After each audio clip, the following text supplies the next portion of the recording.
Hello, everyone. Welcome back to Wondergoal, the soccer betting podcast from the Action Network, presented to you by Bet365. My name is Michael Leboff.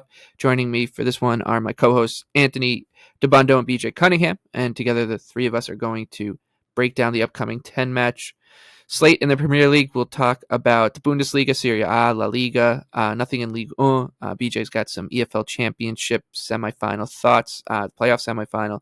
We'll give out a three-leg underdog parlay that comes out to about 178 to 1, and then our best bets in the Premier League for the upcoming match week. But we have to start with the 11:30 a.m. kickoff between Manchester United and Arsenal. This one at the Theatre of Dreams, Old Trafford. United are 6 to 1 underdogs at home.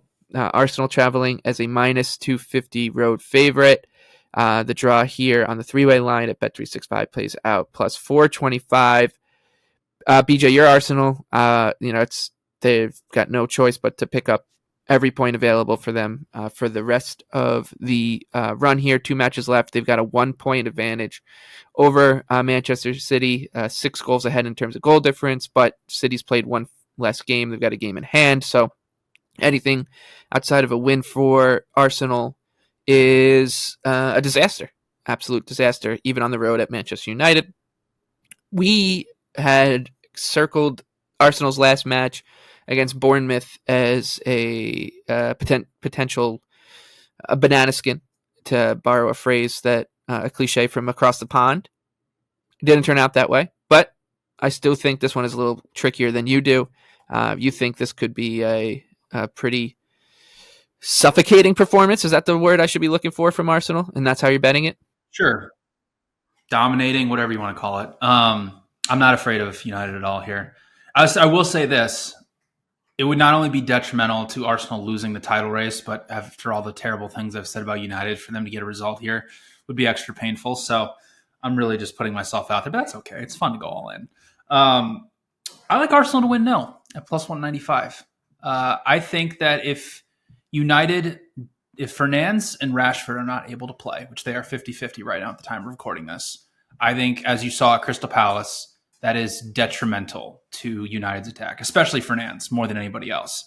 So far this season, 84 passes in the penalty area for him. Next closest is Marcus Rashford with 30. And Dalot also has 30 as well. And even if you combine, Rashford and Fernandes, they're combining for close to, essentially 0.64 per night XG plus XA per 90 minutes. There's not many guys on United that actually have a high XG plus XA. They're pretty much the highest outside of a couple other guys. But, Arsenal's transition defense is elite. And you saw that against Bournemouth. There was basically just one little transition attack where Bournemouth stole the ball high and they were able to get it going forward and created a decent chance off of that. But other than that, Arsenal made sure that never happened for the rest of the match. And yes, some people will say that Arsenal should have been scored on and they got away with one, but Solanke basically committed assault on Raya. So no, that's a foul. And then the same thing happened in the Crystal Palace match. And given what we saw from United with this center back pairing of Casemiro and Johnny Evans, it doesn't seem to be going too well.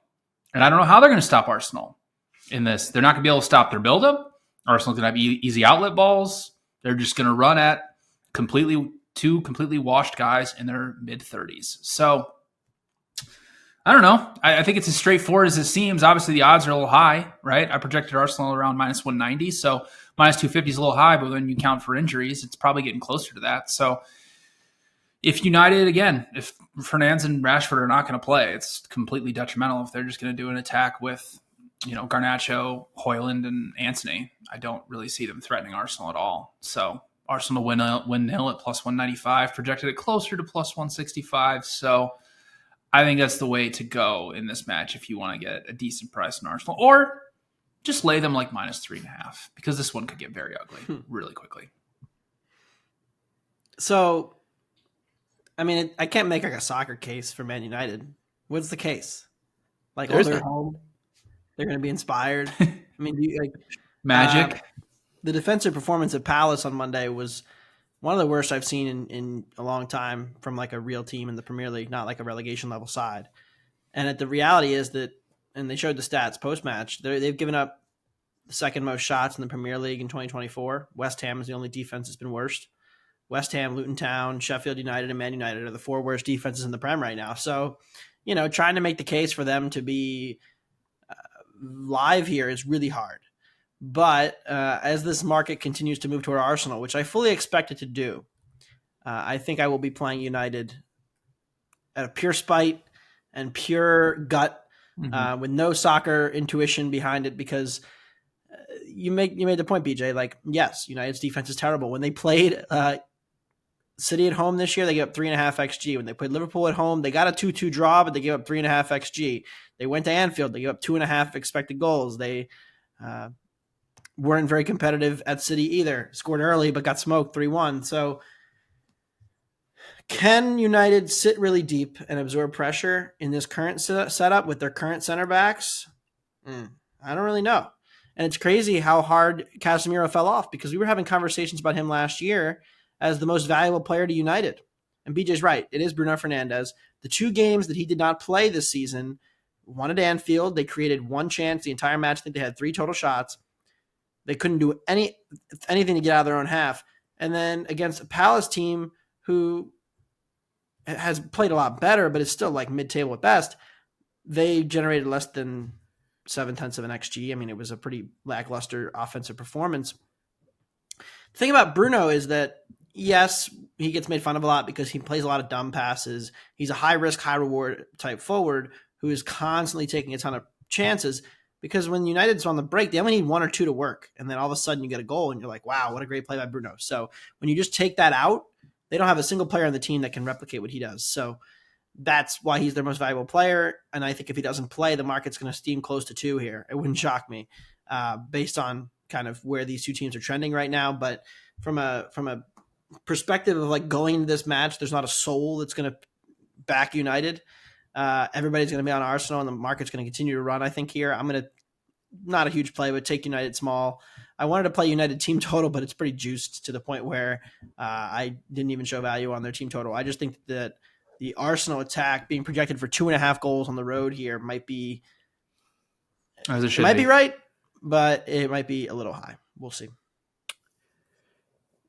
Yeah, you said it. This isn't a situation where you're looking at kind of X's and O's and traditional nuts and bolts handicapping, but there's 2 weeks left. It's Arsenal and Manchester United. It's at Old Trafford. It's the 11:30 a.m. kickoff here, so it's the standalone match over there. It's all eyes are going to be on this one. In all likelihood, City's going to be tucked away after beating Fulham on Saturday, or maybe they drop points and this is the clincher for Arsenal. Whatever it is, you just can't pass up the number here in terms of the situation. It's only going to get bigger, like you said.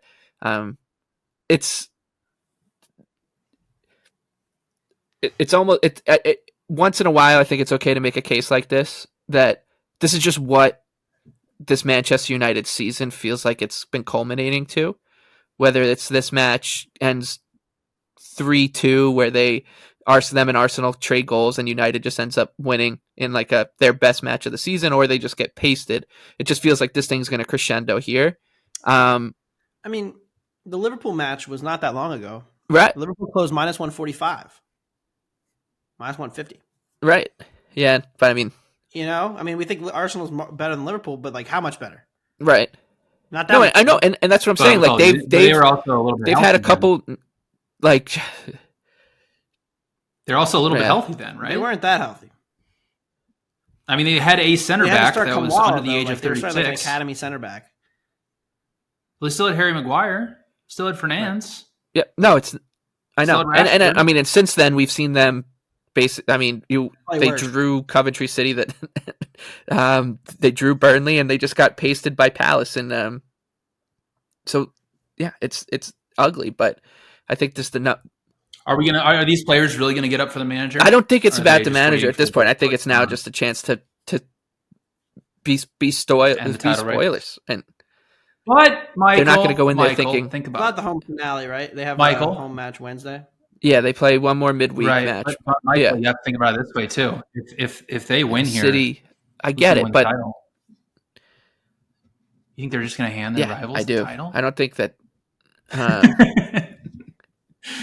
We'll see if Tottenham does that against City. It's much more likely Tottenham gets a point than United gets a point. It's a fantastical kind of handicap, but the number's high enough, so I'm okay doing it. I'll be on United. One thing, as we transition into the Fulham match, the market tends to keep going on these games, so you want to wait till closer to post to bet because you will get the number higher and higher and higher because Arsenal and City, we know they're going to put out their best team. United and Fulham may not, and the market just tends to avalanche toward these heavy favorites in the final hours leading up to kicks. So I have not played this match yet. I'm going to wait until closer and see if I can even get I don't think it'll get to 2, but like 1.75 maybe we can get by kick. Okay. So that's the 11:30 a.m. kickoff on Sunday. The other match for the title race is Fulham and City, and this is the first kickoff on Saturday morning, 7:30 a.m. Eastern time. It's 12-1 on Fulham at home. City's traveling -500. The draw here is 6-1. Number looks pretty crazy.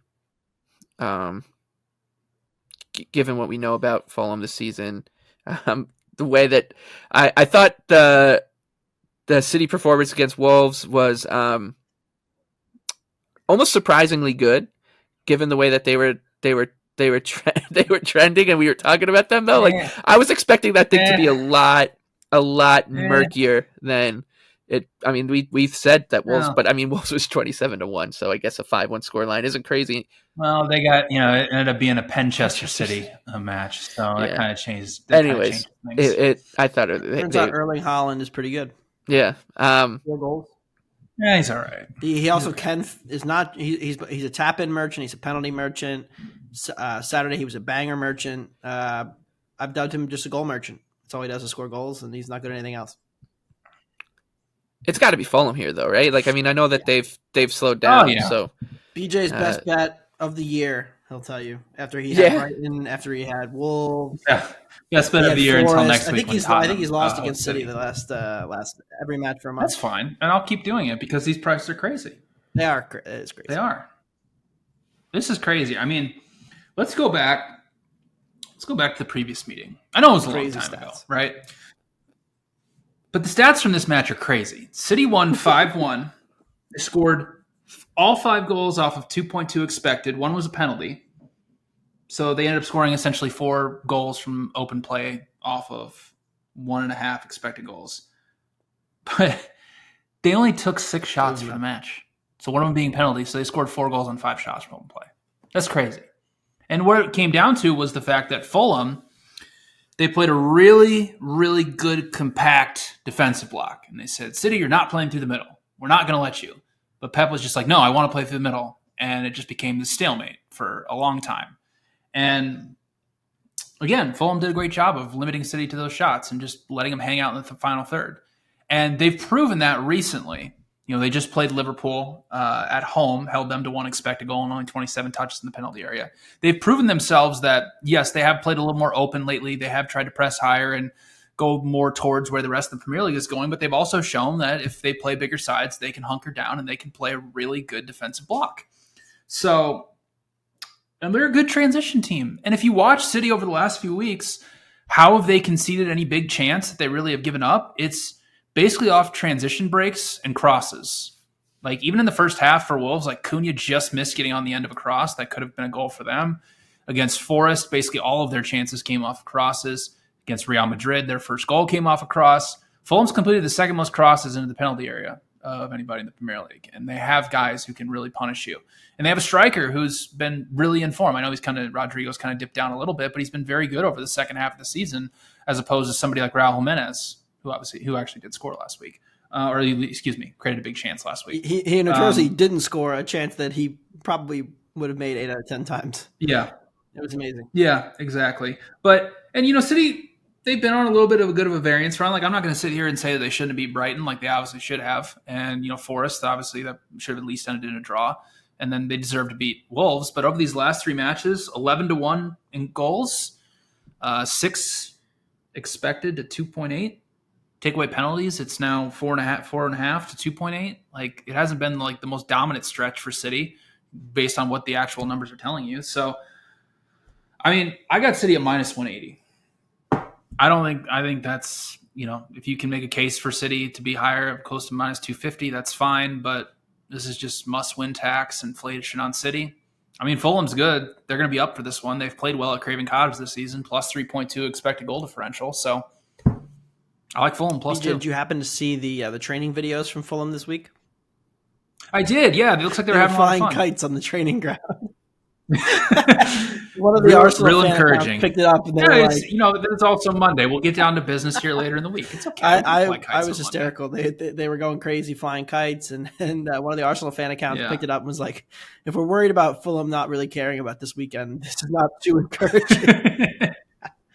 They're going to have a proper go at it. It's okay. So you mentioned the price. I mean, you can just do some price shopping, price comparisons here. Fulham played Liverpool 2 weeks ago. They closed +1 at home. Closed +3/4, really, once the line got bet down. They closed +1 at home against Arsenal in the league right before New Year's. Now, Arsenal's probably playing better now, but so is Fulham, I think, overall. Like, they're probably a little better than they were then. You mentioned the first meeting. There were 12 total shots and 3.6 expected goals. That is the highest XG per shot of any game in the Prem this year. It was chaos when things did eventually break, but otherwise, like you said, 12 total shots in the whole match. Now you're laying 2 on the road. It's crazy to me. It makes no sense to be laying this much of a spread against a team that's solidly slightly below average, but solidly mid-table. Fulham's much better than they were. Like, their numbers aren't nearly as fluky as they were last year, and they can kind of make it chaotic if they want to. So I think, City doesn't really thrive in those conditions. Fulham's live here for sure, and I can't wait for this match because I know City's going to win, but I think it's going to be dicey. They're going to win. Maybe not. You can basically just copy and paste what we said last week. I think City's going to win, but it looks a little trickier than the odds imply. Last week it wasn't too tricky. No, it was not. Somehow got there. Still not sure how we won that bet, but the spreads were not great.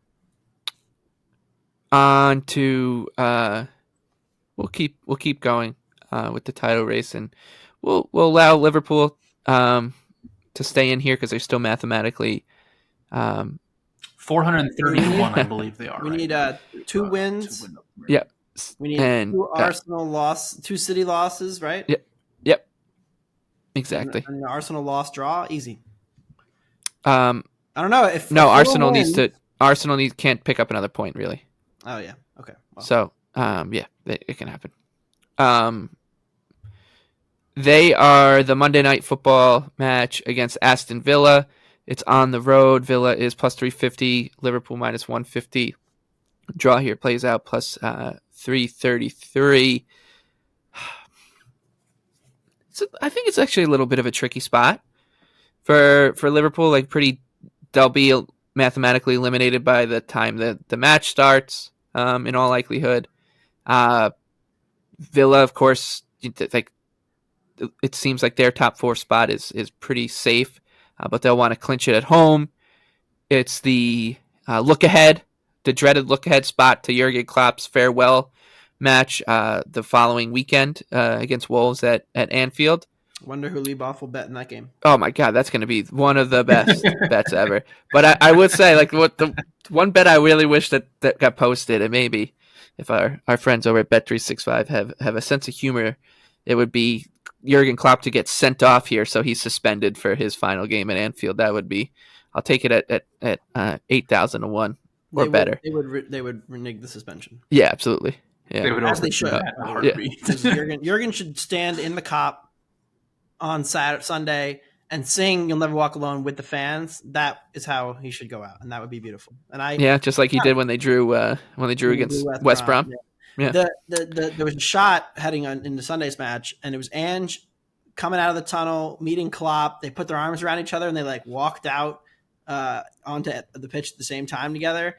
And then the crowd starts singing, and I was starting to feel it a little bit there. Like, that was something. I'm sad that the Klopp era is over. I mean, I know you guys hate him, but he's a cringe. He's very so much fun. He is not fun. For 10 years at Liverpool, They were the most exciting watch for neutrals in the league, bar none. The Oh last my 10 god! years. And and they won. Spoken like someone who never. Yeah, it's because you never watched Stoke City. Oh, look, You I found love soccer way too late. Liverpool. You didn't get to watch the great Stoke City teams That's with fine. Peter Crouch up top. That was fun. I mean, that's also fun. The contrasting styles will makes the league fun. But I mean, from a pure neutrals perspective, I mean, I'm going to miss Klopp, and Arnie is great, and I love him, but it'll never quite be the same. But we'll see. That's for next year, I guess. Anyway, for this match, I would lean towards Villa, but I got nothing. Anything for you, BJ?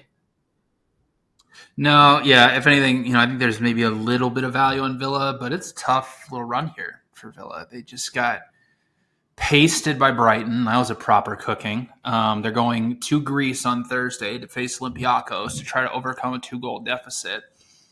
So, yeah, I have a little bit of value on Villa here, and I think that Liverpool is a little bit overvalued. But again, we've seen with Villa these last couple matches when they've played a couple teams that have pressed them effectively, they just turn it over in their own end. And that's what happened the last time at Anfield. That's why they lost 3-0. So that's a dangerous game to play with how much better Liverpool has been pressing. So it's a pass. Liverpool finally finished off some chances against Tottenham. I mean, the defense was a big part of the story and why they ultimately slipped up in the title race. They conceded, more than 1.3-ish XG per 90. I still don't trust their defense away from home, especially. But so much of this crazy run was just bad variance. I mean, they created over 10 XG in 4 matches and scored 5 goals. So when you look at that, there's been so much hand-wringing about Mo Salah. He gets in the dust up with Klopp on the sideline. Then you've got Darwin with an injury. Gakpo's been in and out because of form. And it didn't quite come together for Liverpool. But they're a clear class above Villa for me, and I would lay them if it got down to -115 again. That's where this opened. -110, 115. It got bet up to -130, 135. Now I think it's a little high. Remember the conversation we had a few weeks ago was that Liverpool was -145, 50 at United, and we were like, kind of think that's high. I mean, there's no real value in Liverpool at this number. Villa just needs a point. Or 3 points would do it, but I mean 2 points and they're pretty safe from anything Tottenham could pull off in the final week, even if they beat City. So top 4 is pretty much done. Not a ton of drama this week, and except for the title race, but no bet for me in this one unless the market comes down on Liverpool. At which case, like Trent just being as good as he is in possession against Villa's back line is a disaster matchup every time. All right, those are the 3 teams still mathematically alive for the title. Let's go on to the rest of the board here. We'll go Bournemouth and Brentford, 10 a.m. Eastern kickoff on Saturday. We have the Cherries as a odds-on -106 favorite. Brentford +260. The draw here is sitting at +280. As with most of these matches coming up, both these teams are on the beach. I think Bournemouth will try to desperately finish inside the top half, a top 10 finish for them. That would be their first since I believe 2016 or so, second ever in the Premier League, and just an absolute terrific season from them and Iraola. Brentford, meanwhile, they're safe. Not too much to go here. Form's been all over the place for the entire season. That said, I mean, the numbers tell you that this team is better than where they are in the standing. It does look like maybe a shred of value on Brentford, but this looks, I don't know, it's just not that appealing of a match for me to bet here, BJ. I'm not really into it. Yeah. From a numbers play, I mean, I have Bournemouth at +130. So, my numbers are telling me that there is a little bit of value on Brentford. And if you think about the way Brentford plays and how Bournemouth has been successful, right? Like we've talked about it many times, but teams that can switch the play and play these long balls across the field over Bournemouth's press have generally been successful. Well, Brentford's the definition of that team of playing those type of long balls. So it's very difficult though, given the form that Bournemouth have been in recently, especially against these bottom half of the table sides. If Brentford, we'll see where the line gets to. If Brentford gets to +0.5 and anything plus money, I might have to fire on that. They've gotten very healthy finally. Like they have all of their available attackers ready to go here. So it's a much different Brentford team than we saw at the beginning of the season. They have Tony, they have Mbuemo, they even have Shade back. Like it's about as as good of a Brentford team as we've seen all season long. So I get that they have nothing to play for, but Brentford, as we know about them, they always get up for it, right? They're not a team that's just gonna walk over. So if Brentford gets plus half at plus money, I might have to take it. But other than that, not much for this match. Yeah, I have a lot riding on futures with our top half ticket at Brentford over Bournemouth over West Ham. I don't want to keep leveraging this here in the last 2 weeks, so this one was a pretty easy pass for me. Agree with BJ though, like Brentford healthier. I think their defense will be better. So that does show some interest in the under, especially if Bournemouth, who relies so much on the direct play, you can't really out-direct Brentford. It just doesn't work as an attacking outfit. And Brentford doesn't take a lot of chances in possession either, so that creates a bit of a stalemate kind of atmosphere in this one. So I would lean toward the under, but no play for me in this one. All right, that brings us to Everton and Sheffield United at Goodison Park, and Everton is laying minus 250 here. It's a big number. Obviously, I don't think anybody's on the show is going to make a case to bet lay that kind of number with the Toffees. Sheffield United traveling at 7-1. The draw is plus 375. Should be a pretty fun, buoyant atmosphere. The Everton ownership saga continues with finally looks like they're going to walk away from 777 partners, which is a astute decision considering fraud going on. So a little. I saw 350. I saw 350 million in assets that didn't exist. It's bad when like for a year and a half as this has kind of been going on, everyone's like, yeah, these are fraudsters, but they just might. It might be Everton's only chance to avoid like going bankrupt. But I do think like that was really good. I mean, come on, it's got to be Sheffield United or nothing here. You're not betting. I mean, Michael, you tell me. Everton did not look like they cared too much in the second half of Luton at all. So that's not encouraging if you want to bet Everton this week or even next week against Arsenal. And this has happened the last couple of years, right? Like Everton finally gets on the beach, they finally get safety, and they just kind of check out. Can you blame them? Everton, the second half, they didn't look too that interested. They still were the better team against Luton Town. But this is a situation where neither team has any motivation. The total gets jacked up. I mean, the unders in the Everton matches have been the most profitable under team in the league because they can't finish and their defense is pretty good. But the way Sheffield defends, they hit the 100-goal mark. Congrats to them, or happy trails to them, really.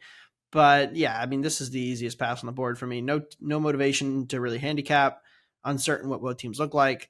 Would generally lean toward the under based on numbers, but this is the end of the season, and Sheffield's defense is historically bad, so easy pass for me, and there are better games to bet.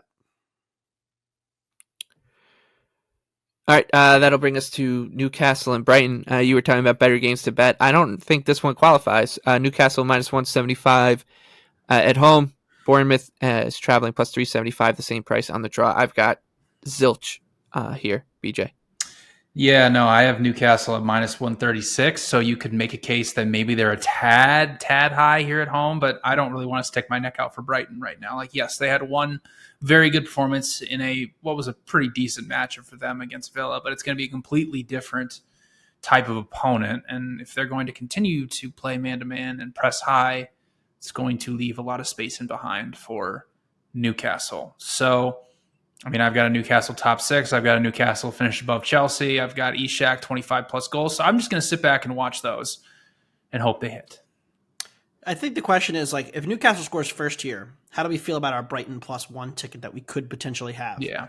And I could not feel worse about that ticket if we give up the first goal because I think it snowballs quickly in this kind of scenario because of how good Newcastle is at playing with the lead. And that has remained true even from last year into this year. They're still great front runners. They're still very good in transition, and they're still going to be able to punish Brighton if Brighton has to come out and take more risk once they're losing. So, there are other game states where Brighton goes up early, and maybe this game is different, but so that could entice me to take like a +0.5 or even like a money line shot on Brighton. It wouldn't be a terrible bet.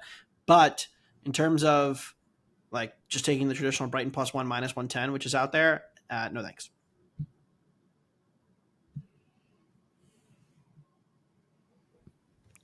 Okay. Quickly move on then. Spurs and Burnley. Next, this one could be chaos. Total of sitting at 4. Spurs minus 300 at home. Burnley plus 650 on the road. The draw is 5-1. Burnley technically, they're still in it, right? They've got to catch Nottingham Forest 3 points, and but the goal difference, so they got to pass them outright, and we'll see. But it would basically require a win over Spurs to do so. So they got to pull the upset here to have a chance, because then it's the two of them are playing, right, to close out the season. Burnley and Forest in the final match week. This feels like a classic match where the profile of these two teams would tell you it's going to be crazy. Like, that both teams want to put the ball on the floor and move things around, but the stakes have to be considered, right? This feels almost like to borrow a kind of a handicapping tactic from hockey and the Stanley Cup playoffs, which make sure you listen to Line Change, the NHL betting podcast of the Action Network. When you get into these elimination matches, let's say Burnley's basically down 3-1 in a best of 7 series here in terms of the relegation. I know it's not been in their DNA all that much this season. We've started to see maybe a little bit more responsible play from Burnley down the stretch, but you got to be able to shut it down here, I think, and play with a lot less risk and a lot less swashbuckling, a lot less dash to their game. I think that you guys both like the under 4. I think alt unders, or the 0-0 maybe 33-1 on the 0-0. Come on, I just don't. They can't tie. I know they can't, but that doesn't mean it can't end 0-0. Right. The biggest thing for me in this matchup is the set pieces. So both defenses suck on set pieces. It's been a common thing all year. We've made jokes about it, and just getting slack in the media now. And Tottenham's lost 4 in a row in all competitions in the Prem, all against good teams: Chelsea, Arsenal, Newcastle, Liverpool. So everybody's written off and said he stinks. Some people are saying he won't make it to Christmas. I mean, there's some crazy stuff being said about Mr. Postecoglou now, but they need to fix the set piece problem. The thing about this matchup is that Tottenham and Burnley are the 2 worst set piece teams in the league in terms of XG created off of dead ball situations this year. So how is this total at 4 if we don't think we're going to get the set piece hacks? And, Tottenham's had problems with back post crosses. They've had problems defending in the last month. But again, they played Newcastle, Chelsea, Arsenal, and Liverpool. Now they're playing Burnley. They haven't played a ton of the bottom half in the last couple of months. And when they have, their defense has actually been kind of fine. So I'm not too overly concerned about how they're going to perform here. They had a good home play against Luton Town. They were good defensively against Palace at home. They actually had a pretty good showing at Villa defensively. Like, this defense has not been that bad outside of set pieces and when they play the top teams that can wreck them in transition because there's so much space. That's not Burnley. Burnley's still a bottom 3 attacking team. A bottom 3 attacking team is lined at 4. That is crazy to me. Crazy. I have this below 3.5. I would have taken 3.5 under at plus 110. So you're going to give me 4 at minus 110. Happy to bet it. Maybe this game becomes crazy. Like the last meeting, certainly there was 2 goals in the first 10 minutes, and Spurs ended up winning 5-2. But even that game had 3.5 XG. This was way back in September, or August rather. So I don't quite understand the total being this high. I know BJ doesn't either. So under 4. Yeah, there have been 6 of Tottenham's 34 matches this season. There's been over 4 expected goals created. Just 6. That's it.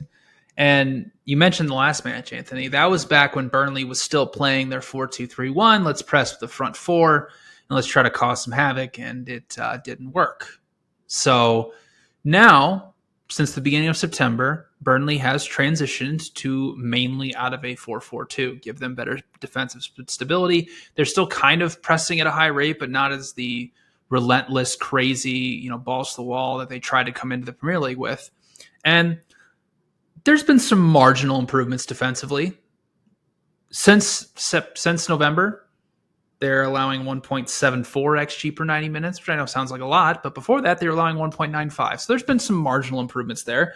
They also, I mentioned this last week, they made a change at goalkeeper that has been for the better. They brought in Muric, who was their goalkeeper in the championship. 8 matches, plus 6.6 post-shot XG plus minus. Trafford, the previous keeper, was minus 5.9. And you mentioned the offense, Anthony. Since the beginning of November, in 11v11 situations, because there's been a lot of red cards stuff going on with Burnley matches, 1.04 XG per 90 minutes. That's all they're creating. So, yeah, I agree with Anthony. I think that this total is crazy. I have 3.4 projected, so under 4 at minus 105. No. I mean, it's 33 to 1. 33 to 1. It's too much. And I know Anthony says that they can't tie. That doesn't mean that. Oh, they can tie. Mathematically, Anthony, I hope you know this. They can tie. And this is a match you'll like to watch without, there being set piece goals. Well, and they can tie. It's a possibility. Yes, it is a possibility. No, I'm saying in terms of trying to get out of this picture here. Who do they have? They have Nottingham on the final day, I guess. Yeah. So but they have to pass both, right? So they can't tie. They're 5 points back with 2 to play. They cannot tie this match. They're relegated if they tie. Yes. So they have to win.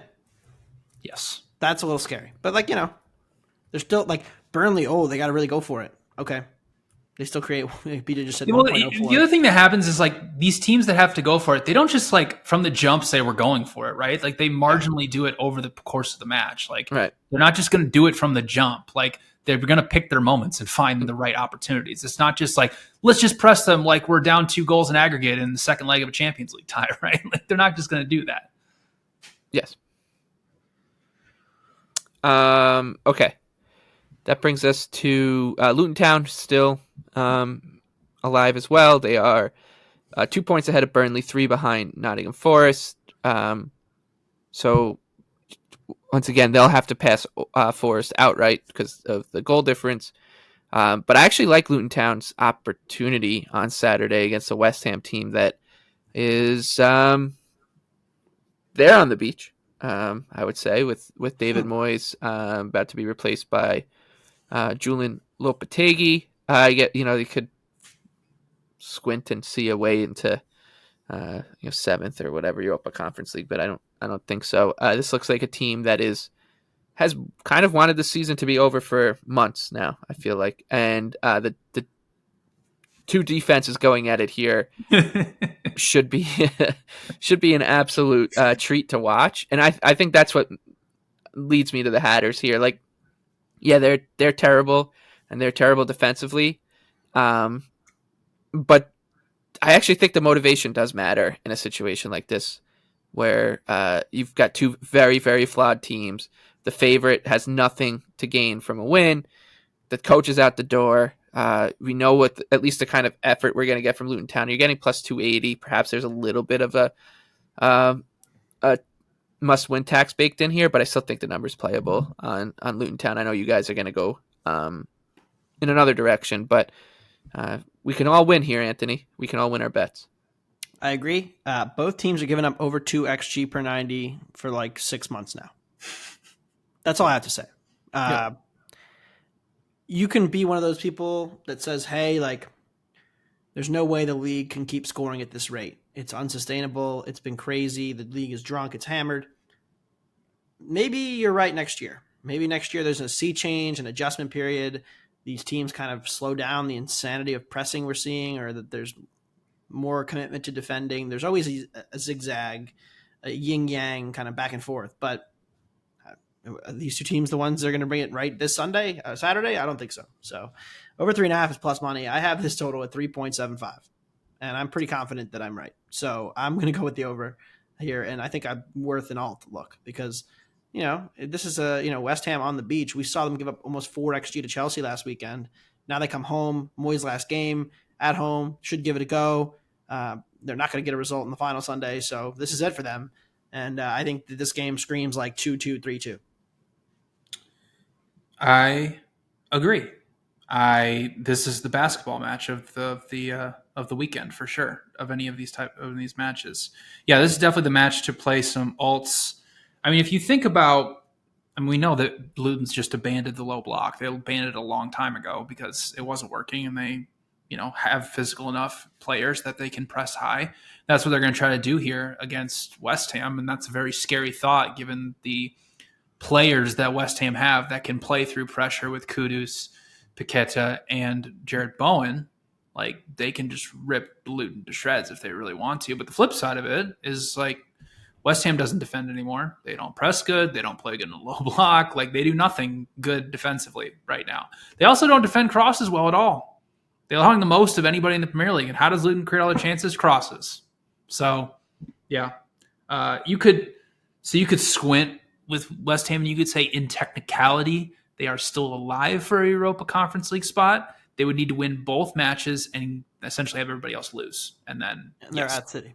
And they're at City. So it's done. So they're pretty much on the beach. But yeah, I would definitely give me 1 second. I'm gonna pull up an alt line. Yeah, so over 5.5 is plus 525.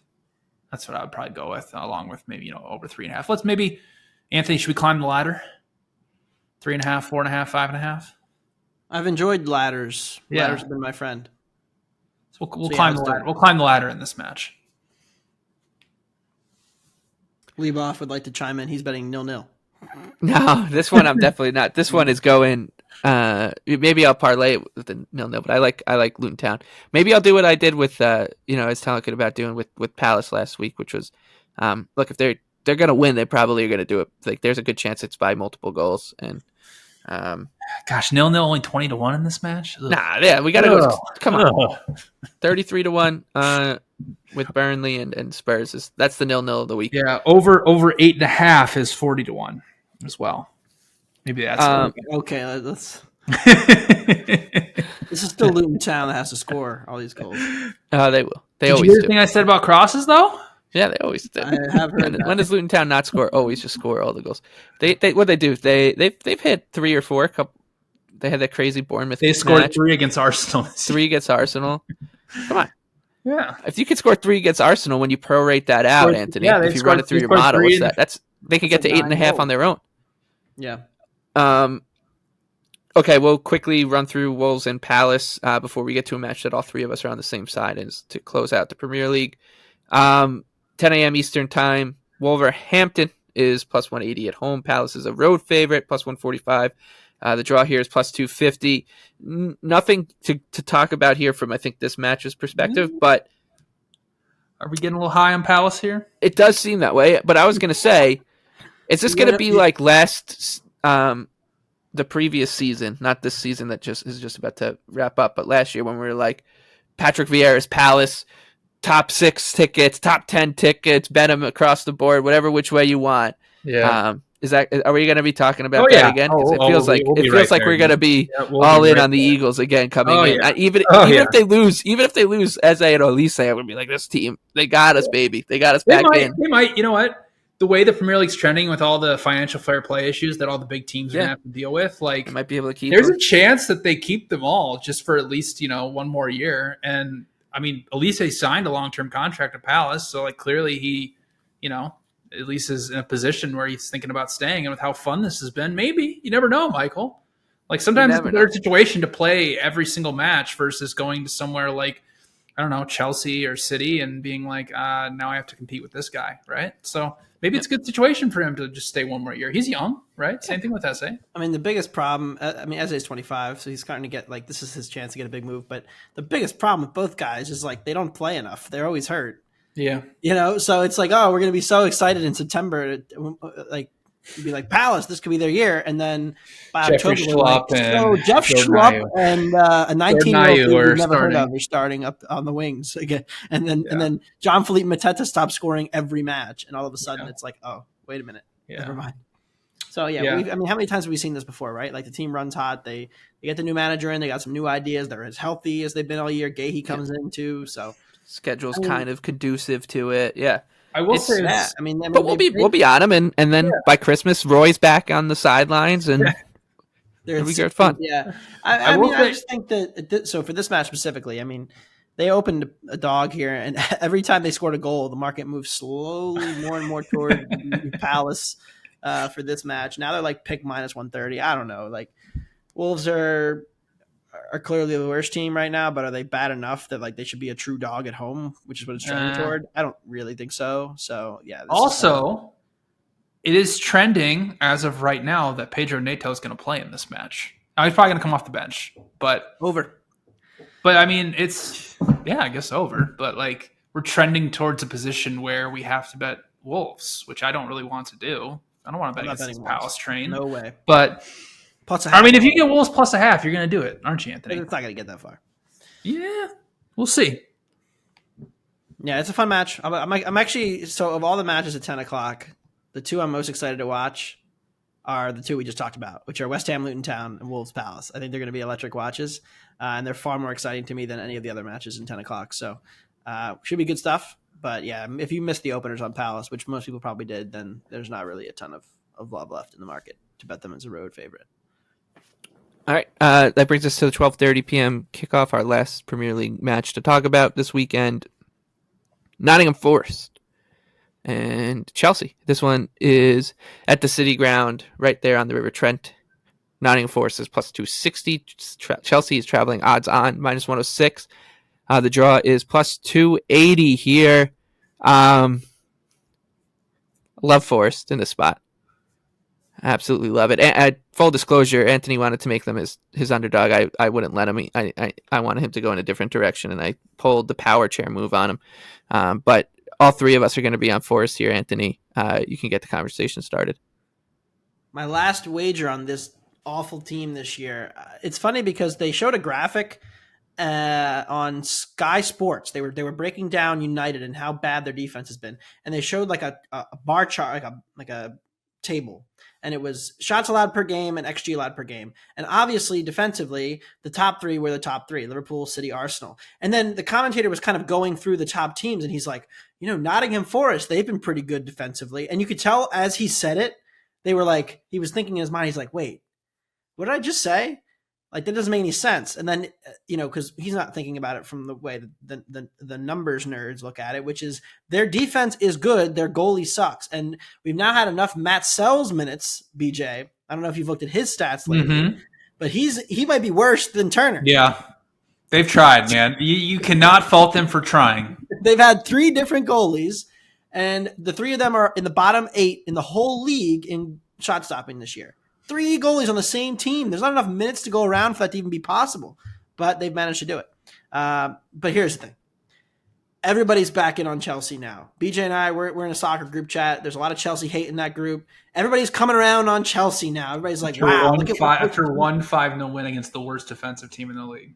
Exactly. They hammer a shit West Ham team at home. They beat Tottenham 2-0. Off of set pieces. And everybody's like, yeah, look at Chelsea. And look, their home form is good. But away from home this year, negative expected goal differential. Forest at home, positive expected goal differential. They've been a pretty good home team as is tradition. So unless we get done in on set pieces here, or the goal, which we could. I want to make that very clear. Which happens every week when we bet Forest. Other than that, Miss Lincoln, Forest should not be plus a half in this game. So I'm going to take them, and I'm going to sprinkle some money line. And if we win this, we clinch Luton's relegation. We clinch a nice winner here, and we don't have to ever bet this team until next year. Yeah. So I mean, Nottingham Forest is still playing the same low defensive block they played under Steve Cooper. Like, nothing's really changed. They've come out in certain situations against teams like, Wolves or Wolves in the bottom half of the table where they will press them. But against Chelsea, they're not going to do that. They've switched their out of possession structure from a 5-3-2 to a 5-4-1. Like, nothing's really drastically changed. Since the beginning of March, they have allowed 10.8 non-penalty expected goals in 10 matches.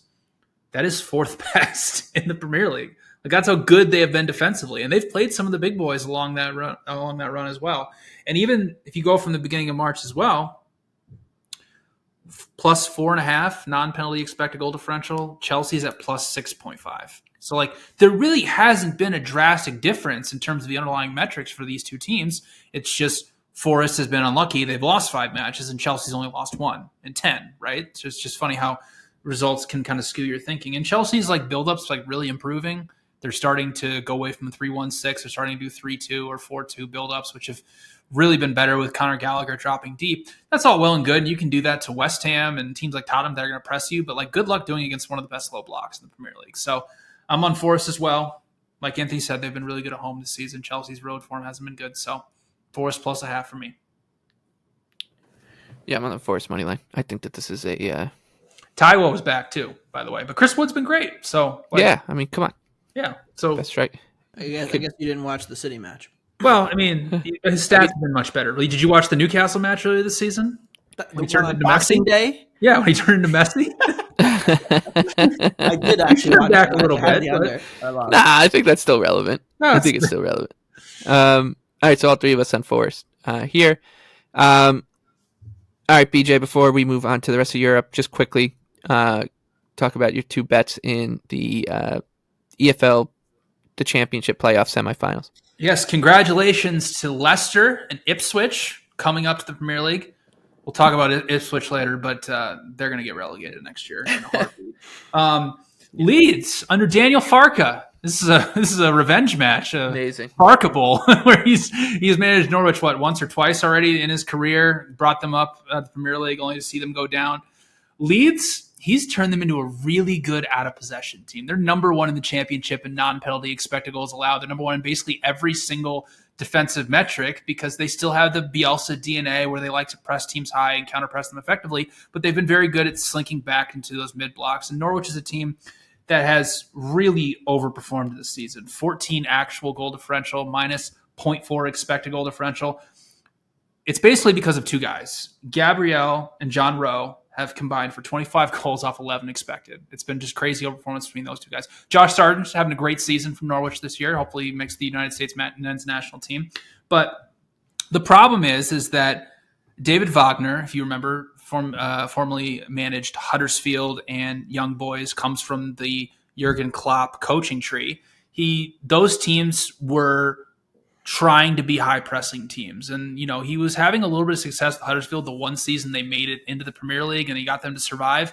He's had Norwich playing a lot more passively and it just hasn't worked. They've had really bad defensive numbers. So, Leeds was one expected goal behind Leicester for best expected goal differential in the Championship. They were like over plus 40. Norwich has been even, right? So there's a 40 goal difference. So I like Leeds plus 115 on the road. And then in the other match, West Brom against Southampton. Southampton is now this possession dominant team. This is not the Ralph Hasenhüttl transition monsters. They control the ball. They hold it, average 65% possession in the Championship, most short passes, really do a good job building through those lines of pressure because they're averaging the most expected goals of anybody. And they're playing a West Brom team that has been very passive. It's like your traditional West Broms that are 4-4-2, low blocks, second worst passes per defensive action. But West Brom's very unique in the fact they're not a counterattacking team. When they get the ball, they want to hold it and they want to hold possession themselves, which I don't think really works against Southampton because they're a very good pressing team. They're number one in passes per defensive action. And it didn't work in either meeting when they faced them because Southampton beat them twice. And the last meeting was at the Hawthorns, and Southampton just from the jump took the first 7 shots, ended up winning the match 2-0, created a 1.5 expected goals, and basically let West Brom do nothing until the match was essentially already over. So Southampton draw no bet minus 115 and Leeds plus 115 in the first leg of the two Championship playoffs, and then the reverse fixtures will be Thursday and Friday of next week. Yeah, pretty crazy. Farke and Wagner going at it these were they were supposed to be the next big things, and now Farke's a great Championship manager. I'll say that. He's an outstanding Championship. Great voice. Both of them were fun interviews when they were up. Leeds and Southampton are the clear best two teams, and hopefully we get them in the final because that would be the best of. That'd be an electric final. Yeah, and I'm tired of these shit teams. I don't want Norwich up here. West Brom's okay, kind of interesting. I like what's his name, Carlos Corberan. Yeah, he's got some interesting tactics and he's been okay, but this Norwich team, if they come up, they're going down immediately. So the relegation's not going to be fun with them in Ipswich because Ipswich is going down in a heartbeat. Hey, easy. I've got a pair of Ipswich Town shorts that my soccer coach gave me because his big Ipswich guy. His brother. Ed Sheeran, yeah. Sorry, his brother played for Ipswich. I know Ed's an avid listener of the show, and I want to say sorry, Ed, but your team's going down immediately. Yeah. He sponsors them, yeah. Yeah, Joe Holland and Matt Holland. Joe Holland is shout out to the Holland brothers. Thank you for the Ipswich Town shorts. All right. That does it for the Premier League section. Before we get into the rest of Europe and the Underdog Parlay, we will Anthony has an announcement to make. But before we do that, a reminder that Wondergoal is presented by Bet365, and Bet365 doesn't do ordinary. That's why you get more boosts with them than anyone else. Every day they power up the odds on hundreds of bets to give you a chance to win more. Bet365 boosts specific markets, your winnings, and even parlays, and they don't stop there. Keep an eye out for their biggest and best odds with the incredible Super Boost. Check out the boost and see why it's never ordinary at Bet365. A disclaimer, you must be 21 or older, present in Arizona, Colorado, Indiana, Iowa, Louisiana, New Jersey, North Carolina, Ohio, Virginia, or 18 and older in Kentucky. If you or anyone you know has a gambling problem, please call 1-800-GAMBLER or 1-800-BETS-OFF. In Iowa, terms, conditions, and restrictions apply. Anthony, the floor is yours. So this is my final episode on Wondergoal as a member of the Action Network. And I didn't really know what to say or how to write anything down or how to properly express how much this podcast has meant to me over the last.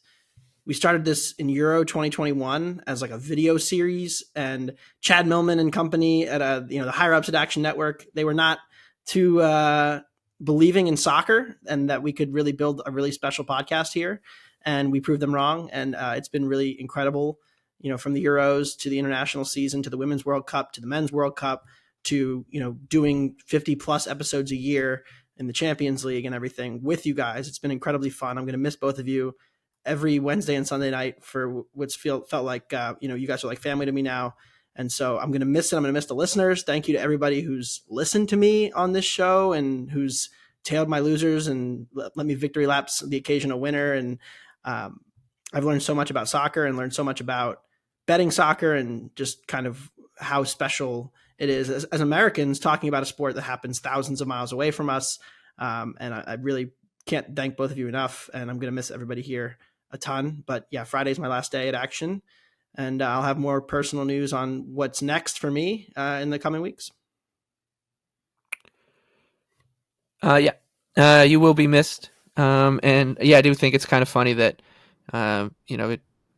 the show now will change and obviously a lot, but BJ and I will be back for the Euro, so we're right back full circle to where we started again, with more to come.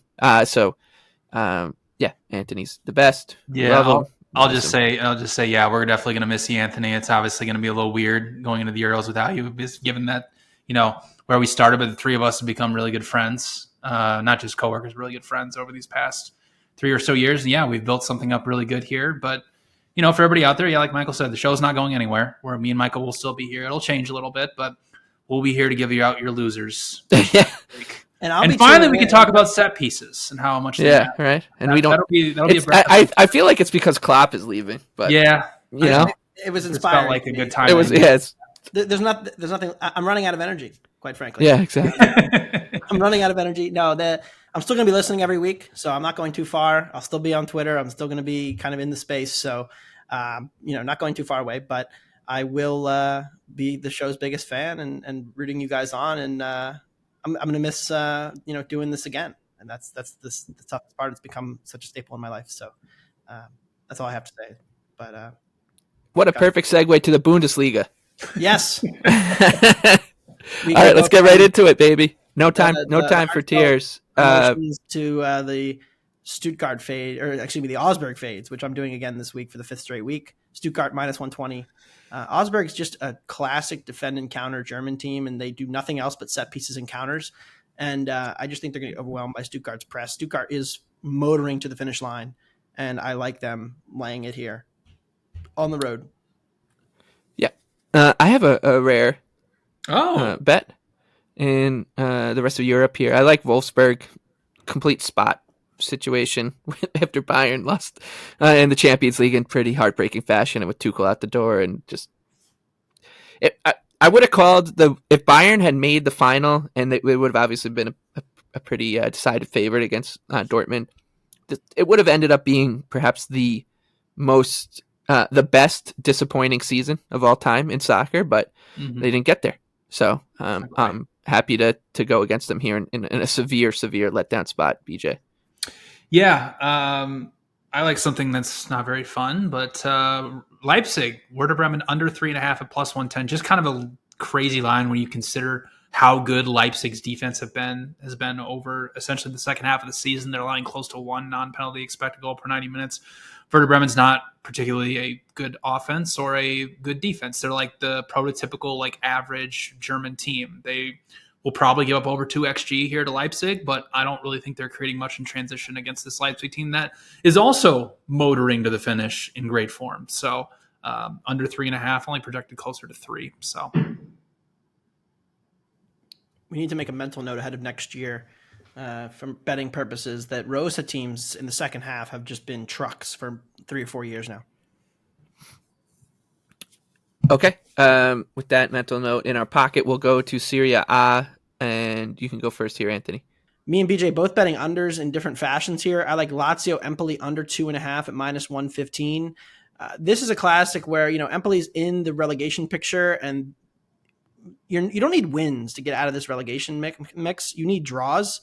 And especially with the positioning that Empoli's in with 4 matches to go, they are going to try to lock this down as best as possible. They're leading goal scorer this year, 4 goals. It's kind of amazing that they're not further down the table because they've created the second fewest expected goals away from home. They have barely scored all year.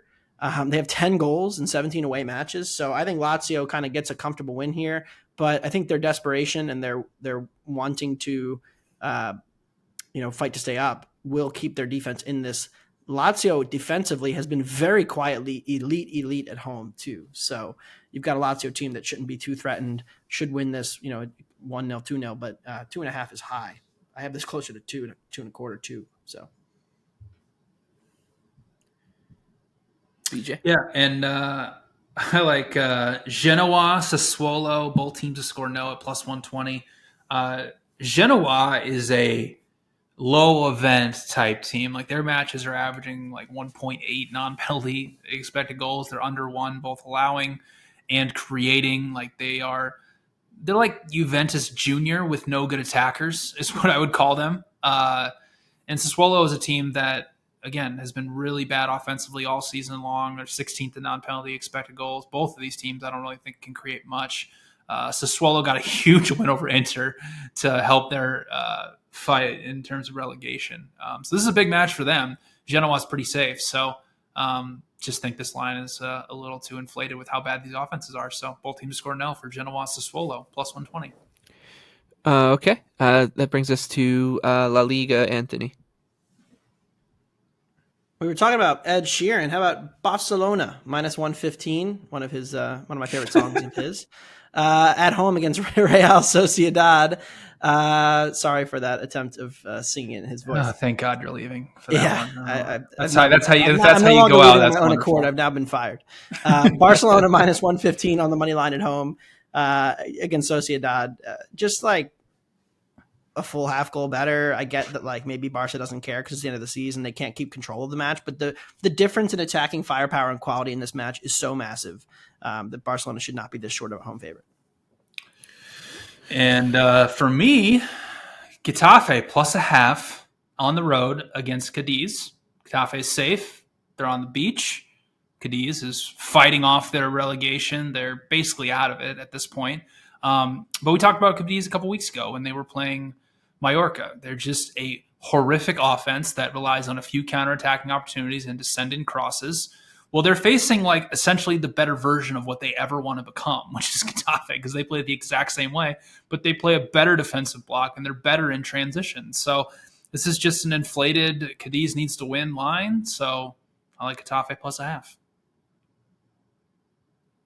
Okay. That brings us to our underdog parlay. And like I said, Anthony tried to sneak just putting Forrest in, but since it's his last episode, I made him go big or go home, or go big and then go home, I guess. So you can get us kicked off here. Cagliari +650 on the road at Milan. This Milan defense keeps giving up goals for fun. They are really poor across the board, and their metrics have really taken a dive. They are now down to 11th in expected goals allowed per 90 minutes in Italy this year. And they're still scoring a bunch, and they have a very effective attack. They're clearly the second best attack in the league. But when you're giving up that many goals against a Cagliari team who, I'm not going to say anything nice about them, but they've only been about 3/4 of a goal worse. So they're being priced like they're about a full goal and a quarter worse. I don't really agree with that. So I think Milan's vulnerable just because of how bad their defense has gotten. And it has potential to get worse because they're committing more numbers forward and getting more exposed at the back as a result of what they're doing. So I go Cagliari plus 650.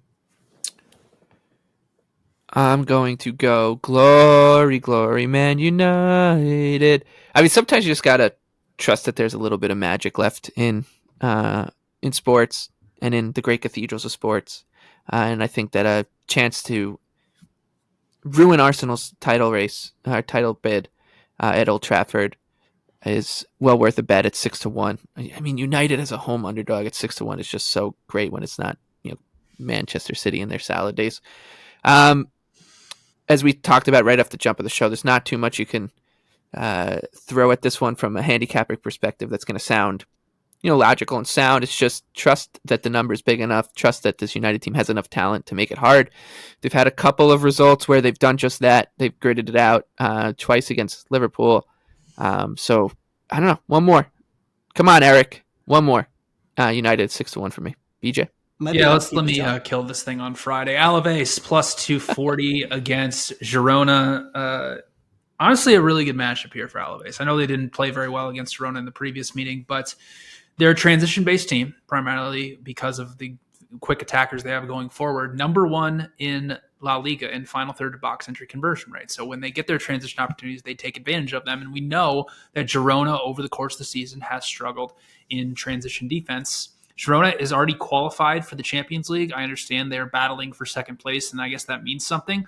But what their manager has said, and what's very clear, is they are preparing themselves for the Champions League next year. So they're trying new things out. They're trying new tactical things. So an Alaves team that has won 3 straight now. They beat Atletico 2-0, Celta Vigo 2-0, and then beat Valencia over the weekend 1-0. They're a hot team. So, generally when these teams get on runs towards the end of the season, you say they don't care. Well, it's like if you're on a winning run, you care and you want to keep that going. So Alaves plus 240. Alaves, Cagliari, and Manchester United. That one pays out just shy of 178-1. Okay, let's get to our favorite bets for the upcoming Premier League weekend. BJ, what do you got? Fulham plus 2 against Manchester City early Saturday morning at 7:30 a.m. Eastern time. This is an inflated line because City needs to win to stay in the title race. But if you've watched Manchester City over the past 3 or 4 weeks, you know that they struggle in transition defense. And there has been a couple times where teams have gotten forward and braked in transition and completed some crosses against them. Well, Fulham has completed the second most crosses of anybody in the Premier League. If we go back to the previous meeting between these two, it was a very weird match that City won 5-1, but City only took 6 shots in the entirety of the whole match. And that was because when Fulham needs to and they want to, they can play a really good compact low block and stifle City from doing the one thing they want to do, which is play through the middle of the pitch. So this is a decent matchup here for Fulham, who has played much better at Craven Cottage than they have on the road. They have a +3 expected goal differential at home. They've beaten Arsenal. They've beaten Tottenham at home. So they just held Liverpool to 1 expected goal. So I think this line is way too inflated for Manchester City. So I like Fulham +2. I like Nottingham Forest on the money line +275 against Chelsea is my favorite bet. It's simple. We've been saying it all year. I think it's been one of the trends you can lean into. Chelsea on the road, especially, they just do not punch down well. Draw against Sheffield United, draw against Burnley, draw against Brentford, a 4-2 loss to Wolves, a loss in the EFL Cup against Middlesbrough, another loss to Wolves, a 2-0 loss to Everton, a 2-0 loss to Brentford, a 1-0 loss to these tricky trees. This team they can lose to anybody in this league, even a really bad West Ham team who I know they just pasted them 5-0. They lost right off the jump of the season 3-1 to them. So I'm going to continue to lean into that and take a shot with Forest in a essentially a must-win spot for the tricky trees. Anthony, your last episode, so we'll leave the last bet to you, and you can take us home.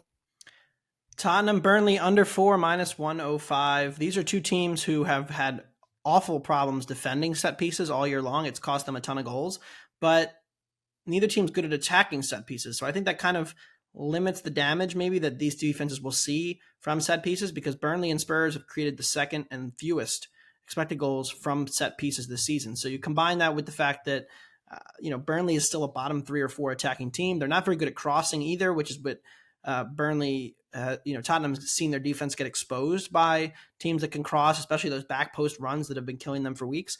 You're not going to see a ton of that from Burnley. So I do like the under here at 4. I think it's kind of crazy. And I know I said earlier in this podcast that, I'm not necessarily betting on the league to regress this year toward like more normal Premier League, but this is one of the few totals that has gotten crazy out of hand. So under 4.